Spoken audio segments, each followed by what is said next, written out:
there was a guy that left a comment, and I think it was a question, situation he was going through. So his comment was, he said, so I was seeing a young lady for about 2 months.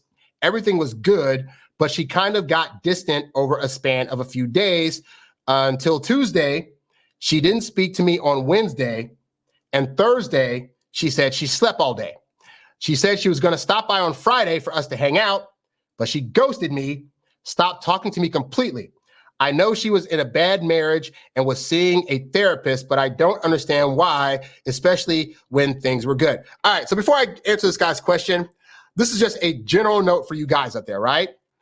We have a tendency to go on dates with women and we ask them questions so we can learn about their past, their dating history, but more importantly, learning about like their family history, how they grew up. And sometimes in the course of that, we'll hear certain things like, oh, my family was abusive, or I was in a marriage that was bad and I was abused and we got divorced and it was horrible and he took me to the course, blah, blah, blah. And so in the course of getting to know a woman on those first couple of dates, we'll hear these various sob stories.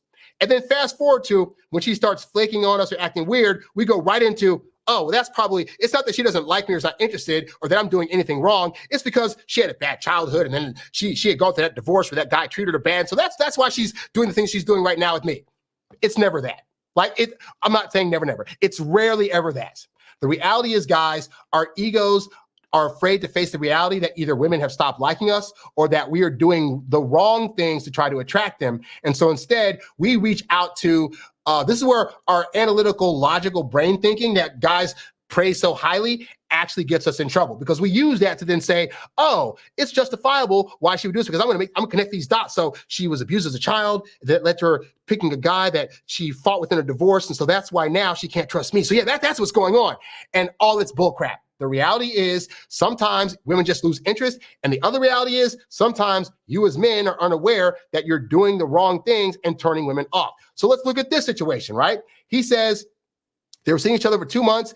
Everything was good, but then she kind of got distant. So women don't just suddenly go distant. Like, guys think that's what happens, but we have to look at the day-to-day. Based on what happened that past week or last week, where he says, basically, he tried to talk to her on Tuesday, didn't happen. Talked to her on Wednesday, didn't happen. Thursday, she slept all day, couldn't see him. Friday, so that already tells me he's trying to text her every day. So now I'm factoring in, if they were dating each other for 2 months, he was probably texting her every single day for 2 months straight.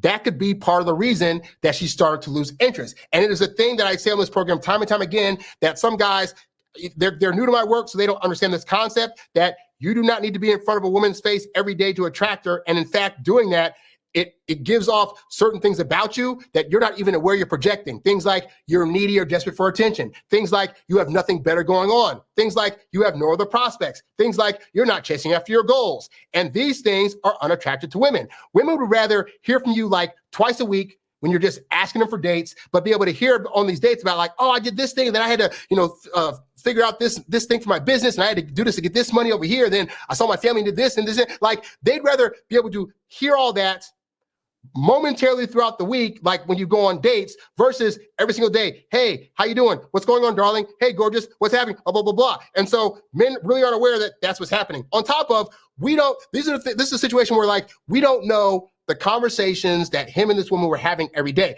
But based on just in the last 6 months of guys that I've been coaching, I imagine part of it was in the course of them seeing each other regularly, things that probably came up were like, hey, so how do you feel about me? Where do you see this thing going? Hey, so, your last relationship was like this. How do I compare to those guys? Like, guys, when they come to me and ask me about like these various things, I'm fully aware that there's things that are being left out. And a lot of it boils down to, they're not telling me the conversations they're having. They're not telling me how often they're texting. They're not telling me a bunch of things that once I knew those things, I'd be able to be like, oh, that's why she started losing attraction. But I know just based on what happened last week, he probably texted too much. He's probably trying to see her too much. And so at that point, women will start to just naturally kind of dissipate and go away. And it has nothing to do with her having a bad childhood, a bad marriage, about being in therapy. All that stuff is stuff she's doing to fix her life altogether, right? But like the stuff that guys are doing now, the things that this guy's doing right now are the things that are causing her to get turned off, not stuff that happened to her in the past. So you have to know that. And you have to be,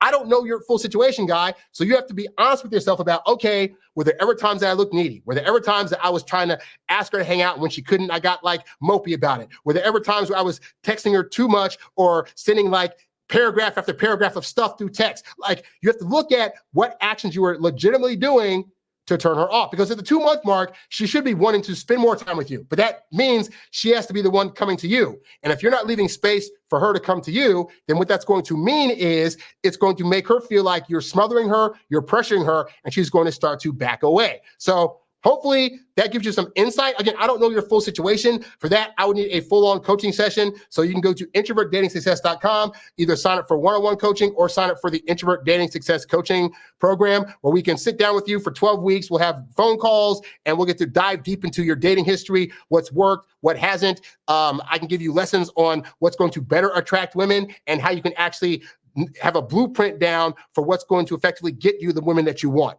So check that out at the website. You's a bad boy, but you can't stop, won't stop. You a high earning, high value, high class man. You a high earning, high value, high class man. You a high earning, high value, high class man. You a high class man. You a high class man. You a high earning, high value, high class